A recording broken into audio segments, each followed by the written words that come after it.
Good afternoon. Thanks for joining us for a special Eyewitness News presentation honoring Black history, sharing our stories.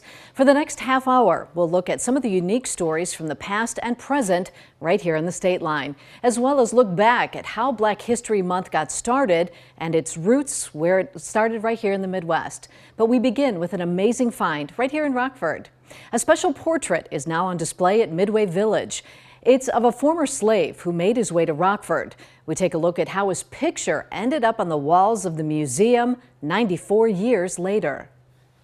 It's just a wonderful story about a resident who might have gone completely unnoticed without the preservation of this painting. Was born a slave sometime between 1833 and 41. He was born on a plantation west of Nashville, Tennessee. And after the Civil War and the years following, he made his way to Rockford. Winston Ward made his home in Rockford after President Lincoln signed the Emancipation Proclamation. It's believed he was around the age of 30 when he was freed. He acquired 5 acres of land on what is now Rural Street, and by 1872, Ward owned a home in an integrated community. Well, I think it's just a wonderful story about a resident who might have gone completely unnoticed without the preservation of this painting.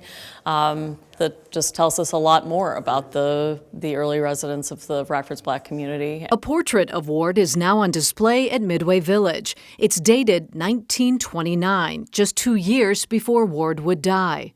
It was found hanging in a Rockford law office.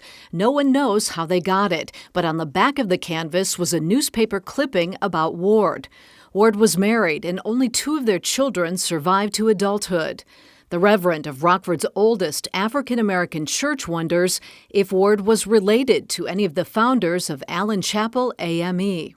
I want to understand just a part of what's that history and how it connects with the church where I am now.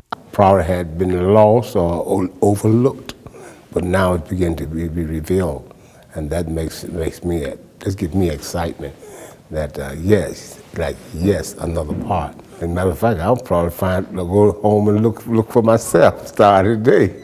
While Midway Village's curator says they're honored to preserve this important part of Rockford's history. It's never truly done. There's always something else we can learn and something else we want to learn. Ward died in Milwaukee in 1931, possibly at the age of 105. He was buried in Rockford's Cedar Bluff Cemetery.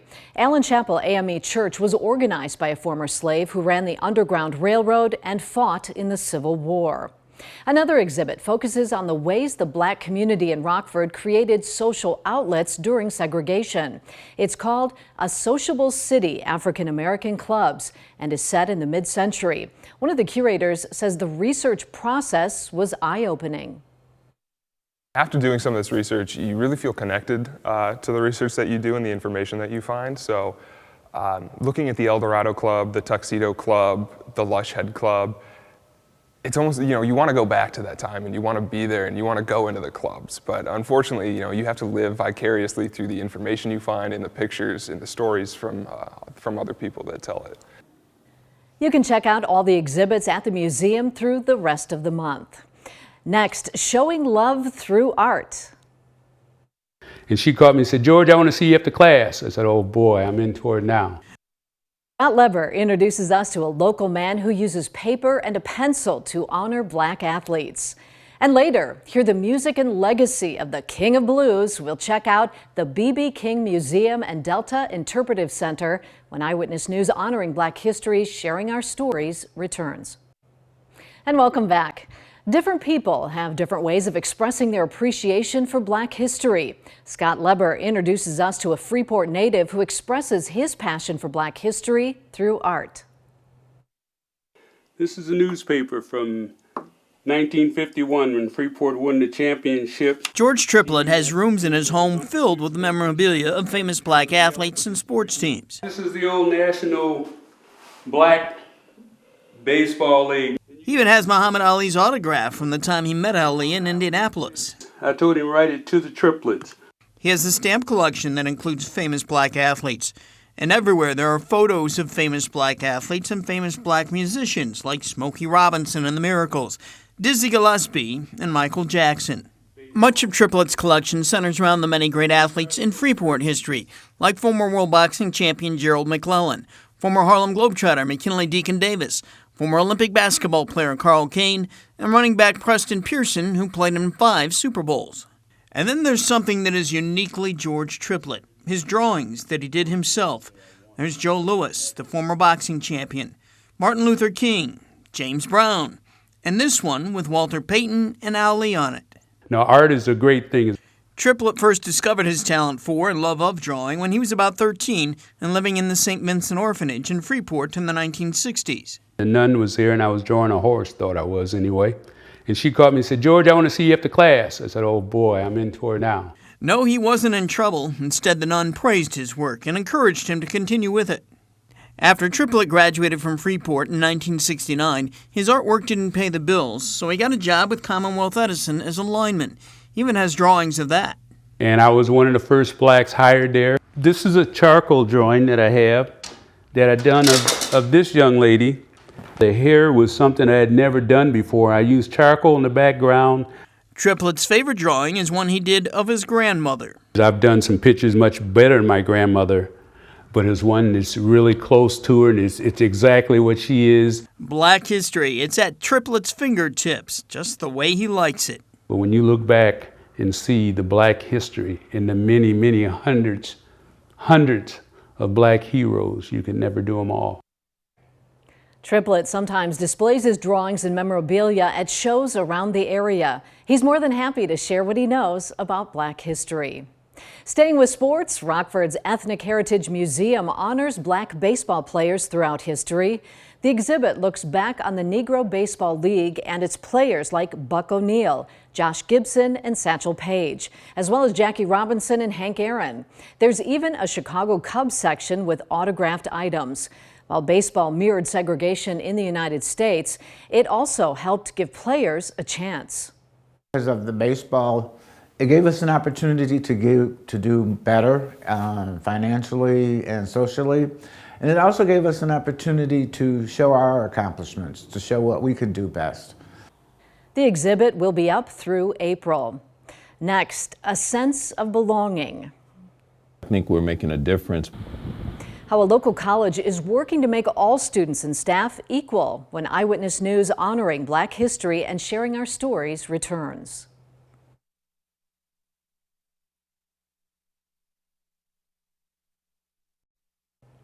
Welcome back. Rock Valley College is working to make sure every student, staff member, and even people in the community feel a sense of belonging on campus. Tom Lewis shows us how. It was surprising because I know a lot of businesses and colleges even have areas where they'll have like maybe a couple people a part of the diversity team, but the fact that they have an entire department. Jasmine Nathan is a sophomore at Rock Valley College. She was invited to check out the Diversity, Equity, and Inclusion office after a few days on campus, and she was hooked. And just knowing that they love helping students made me want to help as well. So me being a part of the diverse group, I want to make sure other people know about it so they can be a part of it as well. This all started with current RVC president Dr. Spearman. He made it a priority when he came in, and the office was created in June of 2021. And then we educate the campus on different aspects of diversity, equity, and inclusion. Keith Barnes is the vice president. He says while educating, they also strive to make changes to campus procedures in order to be fair and equitable to all students, staff, and even the community. Well, because you want to promote a campus where everyone has a sense of belonging, that everyone feels valued, that everyone is treated fairly, that we can have rich dialogue and conversations about diversity, equity, and inclusion, and sense of belonging. Barnes believes a college is the perfect backdrop to have these kinds of conversations where it can then expand into the surrounding community. Our students are the community, and their parents are the community, And we have a lot of partnerships with different community organizations, businesses. And so I think there's this mutual understanding of the importance of diversity, equity, and inclusion. The biggest test to know if they're making a difference, Barnes says, is looking at their graduation and even retention rates to make sure everyone is succeeding at the same level. The real evidence will come in the success of our students, the success of our employees, having employees who really feel valued, who feel connected, and increase the level of pride that people have in working for the college. And so it's really about making sure that these things exist for everyone at the college, regardless of your cultural identity. And as for Jasmine, she believes in her short time at the school, these experiences have helped her learn what diversity is. Not only to be included on campus, but to have equity as well. So make sure things are fair. I always was taught like everything should be equal, but I have realized that inclusion mixed with equity gets you the result of equality. The legacy of slavery makes it difficult for many Black Americans to trace their ancestry. A reporter at our sister station in Richmond, Virginia, had no connection to the area when she moved there for a job, or so she thought. This is Deanna Albritton's journey of uncovering her roots. Finally, so close to where my ancestors once toiled.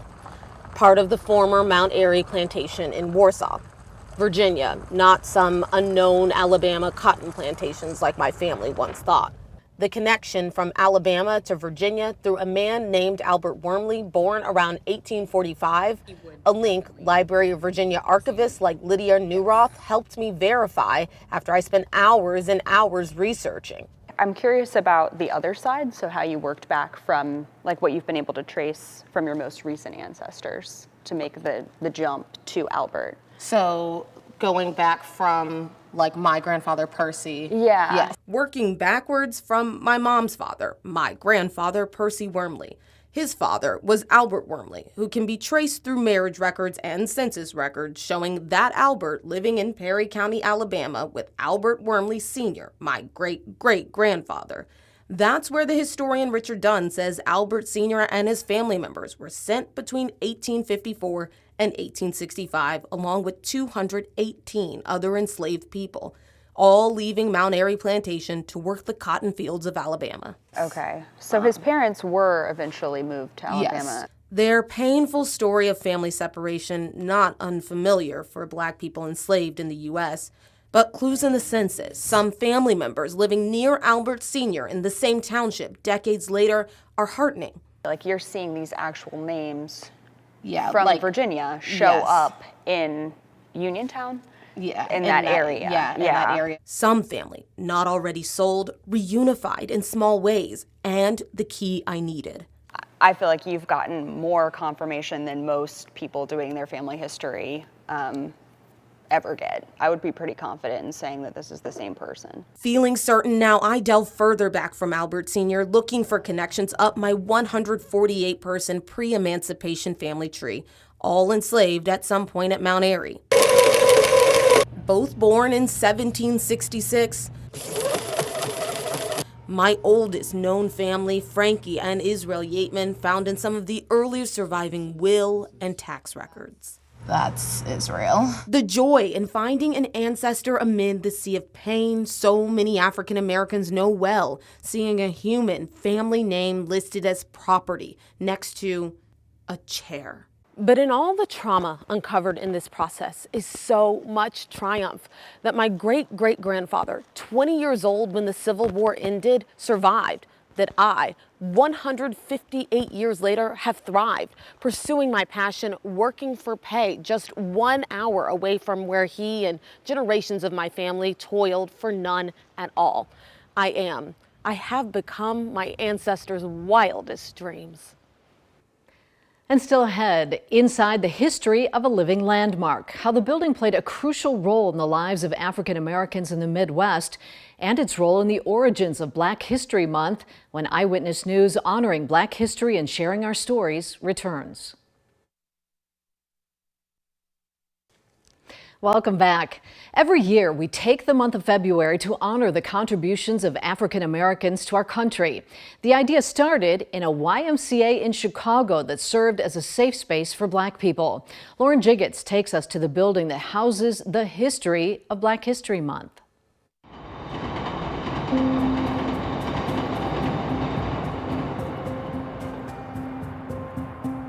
This building was history.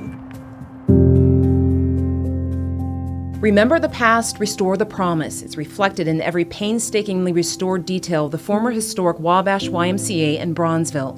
Built in 1911 and completed in 1913, it was largely financed by Julius Rosenwald, the president of Sears Roebuck, and it became the first YMCA for African Americans in the Midwest. Because this was the place. This was the only place. The building often found itself at the intersection of race, perseverance, and progress. So because it was the YMCA, it was considered a safe space. Patricia Abrams is the executive director of the Renaissance Collaborative. They took on the challenge of restoring the building and preserving its history. I just had to take a stance that we will not tear it down and put a marker up and say this was.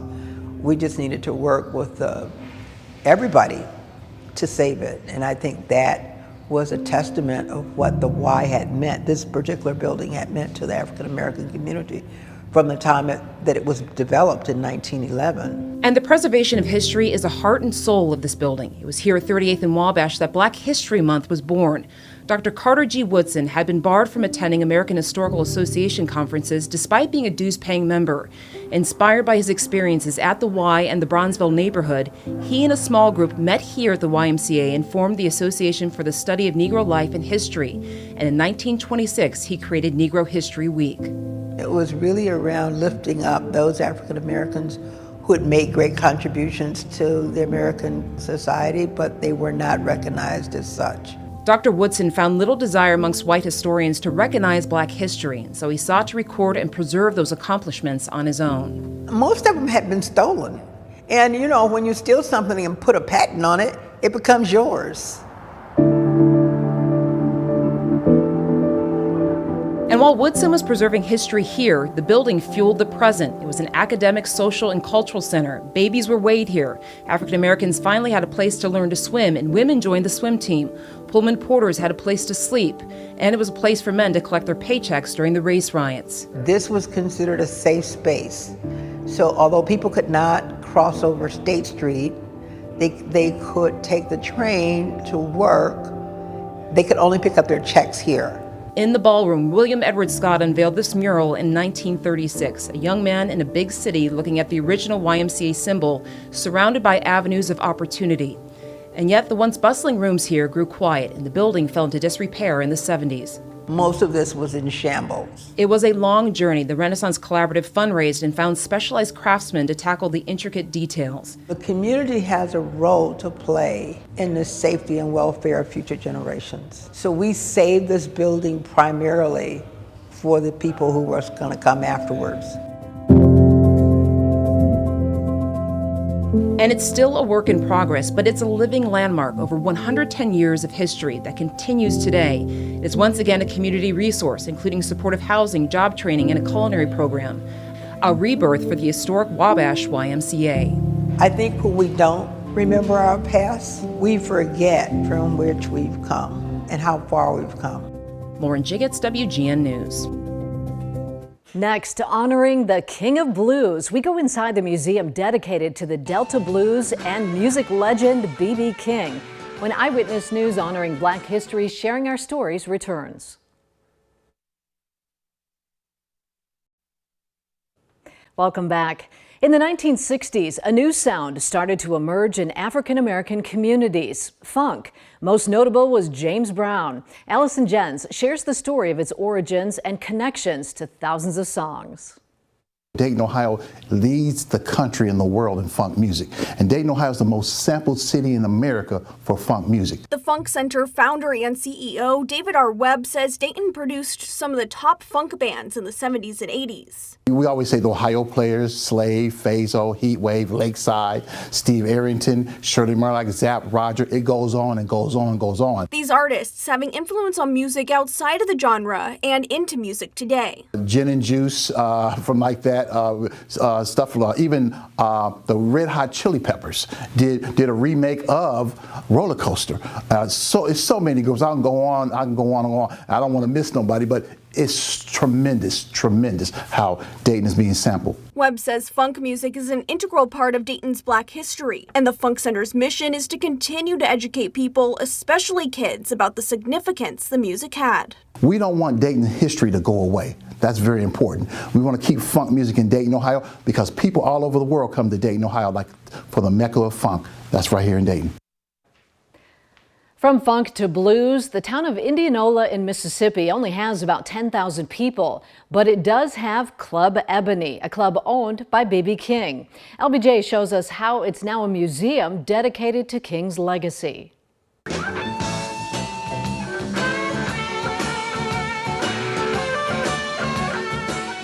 Known by everyone as B.B. King, and seen here in a night concert at the 1991 New Orleans Jazz and Heritage Festival, Riley B. King hailed from the small town of Indianola, Mississippi, and took the music of the Delta to the world. For me, what's important is that you understand where he came from and understand that the sky's the limit, because you look at a man who was a sharecropper in his days and who rose from a little small town like Indianola and became this big iconic figure. The B.B. King Museum is a stellar 20,000 square foot tribute to that iconic figure, built from a 114-year-old cotton gin in King's hometown. King lived to see and visit the museum, and when he first learned of the location, there was an added surprise. What, do y'all know what that is? I said, yes, sir, we know what it is. It's an old cotton gin. I said, yeah, but did you know I used to work there? So he actually worked in this particular cotton gin as a young man. King left Indianola and headed to Memphis, spent time working on the radio there, and all the while honing his craft to become the person some called the King of the Blues. The museum tells that story, along with all of the King's accolades from the albums, the Grammys, as well as all of the Lucille's, the names he gave to the guitars he played. The space is also dedicated to causes dear to King. Especially young kids. You know, all the educational programs that we do are geared around things that was near and dear to his heart. So we do a diabetes workshop because he was a diabetic, you know, so we do a lot of learning things. BB always said that one thing about learning, once you learn it, people can't take it away. B.B. King came home for good in 2015 and is buried on the grounds of the museum. For WGNO News, I'm LBJ. Thanks so much for joining us. Have a good evening.